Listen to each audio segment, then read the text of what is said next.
16મી લોકસભામાં બધા સાંસદોએ સદનમાં શપથ લીધા હતા। હવે માત્ર નજર એ હતી કે કોને લોકસભાના સ્પીકર બનાવવામાં આવશે। તેના પર આજે વિધિવત જાહેરાત કરવામાં આવી હતી, જેમાં બીજેપીના વરિષ્ઠ નેતા સુમિત્રા મહાજન પર પસંદગીનો કળશ ઢોળવામાં આવ્યો હતો। સુમિત્રા મહાજન બનશે લોકસભાના સ્પીકર।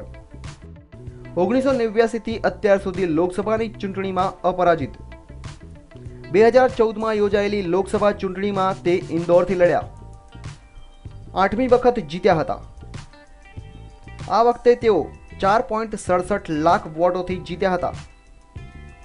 12 એપ્રિલ 1943ના દિવસે મહારાષ્ટ્રના ચિપલુણમાં તેમનો જન્મ।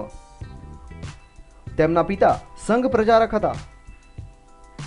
12 વર્ષની ઉંમરે ઇન્દોરના એક વકીલ સ્વર્ગસ્થ જયંત મહાજન સાથે તેમના લગ્ન થયા।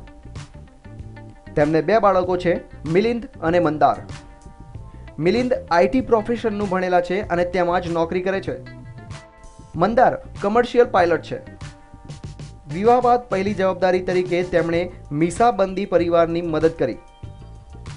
ઇન્દોર 3થી તેઓને વિધાનસભાની ટિકિટ મળી હતી, પણ મહેશ જોશી સામે હારી ગયા।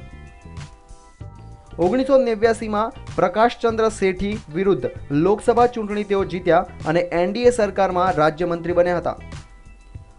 અત્યાર સુધી 8મી વખત સુમિત્રાજી ભાજપને જીત અપાવી ચૂક્યા છે।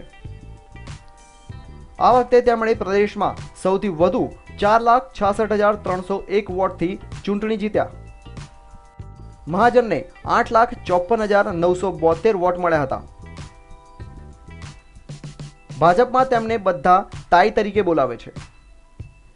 બીજેપીએ તેમને તેમના અનુભવનો લાભ આપતા લોકસભાના સ્પીકર તરીકે પસંદ કર્યા છે, ત્યારે તે મીરા કુમાર પછી દેશના બીજા મહિલા સ્પીકર બની જશે।